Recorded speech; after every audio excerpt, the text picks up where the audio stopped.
Set 9 has just been released, and today I'll go through 10 of the comps I've had the most success with on PvE, so hopefully you'll have similar success with these on live. All of these comps will be linked in an Ember album with explanations for patrons and YouTube members, and the links to join those are down in the description. The first comp we'll go over is Shurima Azir. This comp has been the most consistent high tier comp for the past week on PvE. This comp is pretty flexible in general, but I'll always recommend playing at least 5 Shurima, as getting the Ascension value on Nasus and Akshan is very valuable, as they both deal a lot of damage. The top version is the standard one with 5 Shurima, play either Cassio or Taliyah until you hit K'Sante, and the other units should be any frontline units like Sejuani, Shen, Sion, or Urgot. The only mandatory frontliner is Jarvan. If you have a Shurima spat, you should always play 7 Shurima. Jarvan is usually the best holder of Shurima spat, since he really benefits off the HP and sometimes gets a second cast off with the extra attack speed, which often wins you the fight. If you're able to hit 2-star legendaries though, putting the spot on Sion or Aatrox, if you have the items for them, will be a lot stronger. Itemizing Nasus is surprisingly very important in this comp, as he's often the real carry on your board.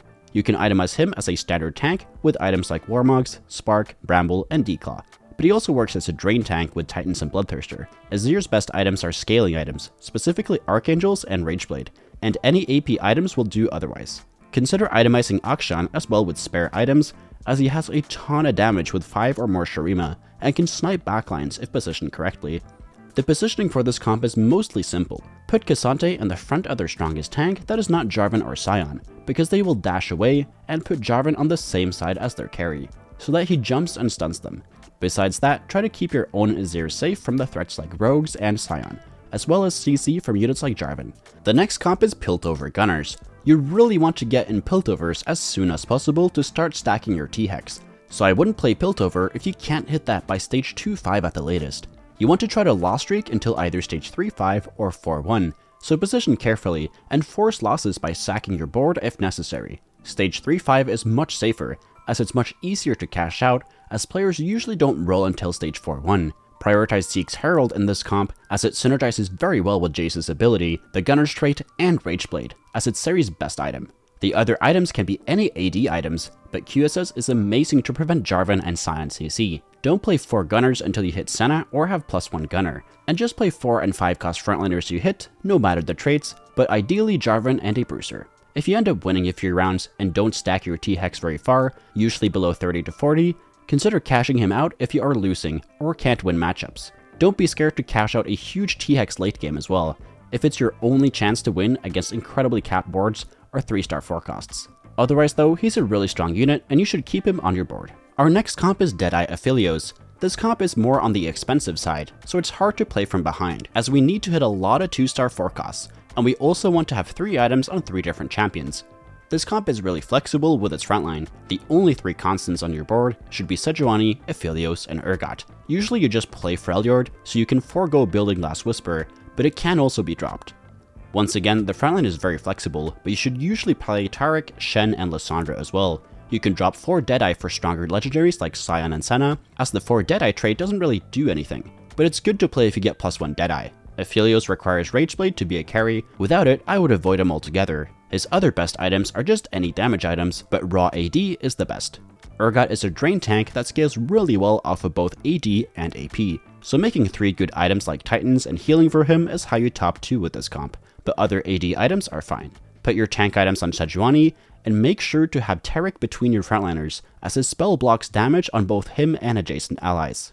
Ionia Kai'sa is a board I would avoid unless you have Ionia Spat or +1 Ionia Heart, as you can't play 6 Ionia for Challenger until level 8 without them. This comp is amazing with the +1 though, as Ionia Spat gives Kai'Sa a ton of attack speed when she gets the Enlightened bonus. In set 9, it's not too hard to get an Ionia emblem, as you can get it somewhat easily if you pick Earth as your legend, or if you are on portals like Placidium Library or Godwillow's Grove, as those give you the emblem directly or allow you to get 6 Ionia through the champ on the bench. This comp really wants to roll hard at level 7, as you don't spike that hard at level 8, and you need multiple 2-star forecasts, or you just lose out. Kai'Sa's best items are AP items like Archangels, Deathcap, or Guardbreaker, and a healing item like Gunblade or Hodge. Yasuo needs healing with either B tier or Hodge, and his best items otherwise are Titans, QSS, and IE. Itemize Shen with tank items, but if you have an Ionia Spat on Kai'Sa, do not itemize Shen with 3 items, because he will steal the Ionia Enlighten bonus from Kai'Sa and Yasuo. Itemizing Karma in this comp with extra item is also really good, as she can deal a ton of damage with items. Put Kai'Sa on the same side as the opposing Jarvans so that she dashes away before he casts, and put Yasuo on the same side as the opposing carries, usually on the far outside so you can wrap around their frontline. He only has 3 range on his ultimate, and you want him to walk in range of their backline with it. Sorcerers are a very flexible comp. You can itemize 3 different carries depending on your items and what you hit, and play anything between 4, 6, and 8 sorcerers. Here is the standard level 7 board, with 2 items on Lux, plus the Radiant item she gets from 3 Demacia, which is represented as Radiant blue buff here. Vel'Koz and Ahri, the other 2 carries in the comp, want mana items, with either blue buff or Sojin, and 2 damage items. You can also play 6 Sorc over Shen at level 8, or at level 7 with +1 sorcerers. If you hit a bunch of Vel'Kozes on your roll down, you should try to go for Vel'Koz 3-star, as he is a strong win condition for this comp. He's also a great holder of extra carry items before you hit Ahri. Tank items should go on Swain, as he's actually the tankiest unit on your frontline, but be careful if you're putting tank items on Jarvan, because he might steal the Demacia item from Lux. 8 Void is one of the most simple comps to play in the meta, but it's dependent on hitting Bel'Veth, which can be hard at level 8. You need a Void Heart or Emblem to play this comp so that you can hit Baron. Do not play it otherwise. If you haven't gotten the emblem by around stage 4, just play Sorcerers instead. Use Urf as your legend to increase your chances of getting the Void Emblem, and also try to vote for the Portal Placidium library, as it will give you the Void Emblem automatically. Put the Void Emblem on Yasuo to get 2 challengers for Kai'Sa, and this comp is one of the few comps where you always have to fast 8, since you need to hit Bel'Veth for 8 Void. Usually you should roll on 3-2 at level 6 for 6 Void to try to start your win streak, as you don't really spike at level 7 at all, and you need to go level 8. Hold items on Malzahar, Vel'Koz, and other AP carries like Teemo or Cassiopeia. Kai'Sa just wants AP items, preferably scaling ones like Archangels and a healing item like Gunblade. Throw your tank items on either Cho'Gath from the early game, or put them on Bel'Veth in the late game. Bruiser Rek'Sai is a great reroll comp that has an incredibly high cap. You often win out if you have great items on Rek'Sai 3-star, 6 Bruisers, and a good backline. But the board is not very stable until you hit. This comp is not forceable, and you should only play it when you have good items for it, or hit specific augments like Gargantuan Resolve, Titanic Strength, or +1 Bruiser. If you hit +1 Bruiser, drop Lissandra and play 6 Bruisers at level 7 with the emblem on Yasuo. Lissandra can also be dropped for Jarvan or a 2-star legendary. Rek'Sai's best items are Double Titans plus Bloodthirster. IE is an okay 3rd item on him, and Hodge is a decent replacement for BT, but they are strictly worse. Build tank items on Sejuani, especially Sunfire and Redemption, and itemize Kai'Sa with AP and healing. Morello is also a great option on Kai'Sa if you need anti-heal. You always want to slow roll at level 7 with this comp, as the only thing that matters is hitting Rek'Sai 3-star. For positioning, put Rek'Sai next to Sejuani, and more importantly, make sure Rek'Sai is not stuck on a super tank, because he needs to execute to heal himself. It also helps to have Vi next to Rek'Sai, so that she can shred armor with her spell, making Rek'Sai deal more damage. Karma Reroll with 6 Invoker is a top comp, but it's only playable with +1 Invoker, as you can't fit the board at level 7 without it. Again, use Urf as your legend, and try to pick portals like Placidium Library and Godwillow's Grove to have easy access to +1 Invoker.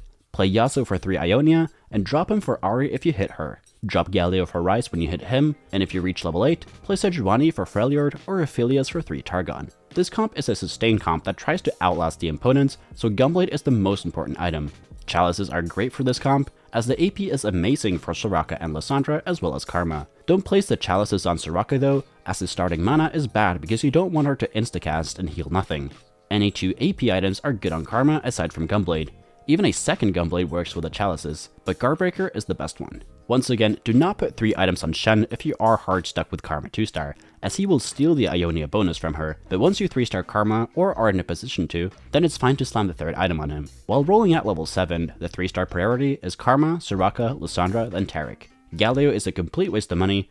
The only positioning tech to be aware of is to clump your frontline for Lissandra's and Karma's AoE casts, and know that Taric absorbs damage for Shen. The next comp is Juggernaut Garen Reroll. This comp is only good if you manage to hit multiple Zeke's Heralds, as it allows Garen to start wrapping up his attack speed quickly. Without the item, it's too slow and he will not be able to drain tank and just die. Because of this, Twisted Fate is the best legend, as Pandora's items will allow you to force Zeke's Herald's components easily. You should only reroll this comp at level 7, as you need Garen 3 to do well. Sona is better than Lux, as her ult gives Garen more attack speed, and if you hit +1 Juggernaut, you can play 6 Juggernaut at level 7 and put the spat on Jarvan. This comp is only good from the right spot though, as without the right setup, you will just go 8th. Garen's strict best in slot items are Rageblade and BT. while Titans is the best third item, but you can replace Titans with the Demacia Radiant item as well. The final comp for this video is Viego Reroll. When playing this comp, once you get to stage 3-1, hype roll at level 4 to around 30 gold for Viego and Maokai 3-star, and hold all the rogue units as well. From there, slow roll at level 7 until you hit Viego 3-star, and then send it on 4-1 if you haven't hit by then. Don't hold Kalista as she doesn't go on your board until level 7 once you hit Gwen, and if you hit Viego 3-star before Maokai, just push levels and forget about Maokai unless you're really close, as he's not really that important to the comp. If you hit a bunch of Zeds though, consider holding him and itemizing him as well, as he is a great secondary carry, especially if you 3-star him. Viego's best items are Titans and Bloodthirster, and his third item can be any AP item like Deathcap, JG, another Titans, or Spark. Rageblade can also work on him to stack the scaling AP from his ult as well. Any extra AP items go on Katarina until you hit Gwen 2-star. Once again, all of these comps will be linked in an Emir album with explanations for patrons and YouTube members, and the links to join those are down in the description. And also make sure to like the video and subscribe to see more TFT guides about set 9 over the coming days. That's the end of the video. Thank you so much for watching, good luck on the climb, and see you in the next video.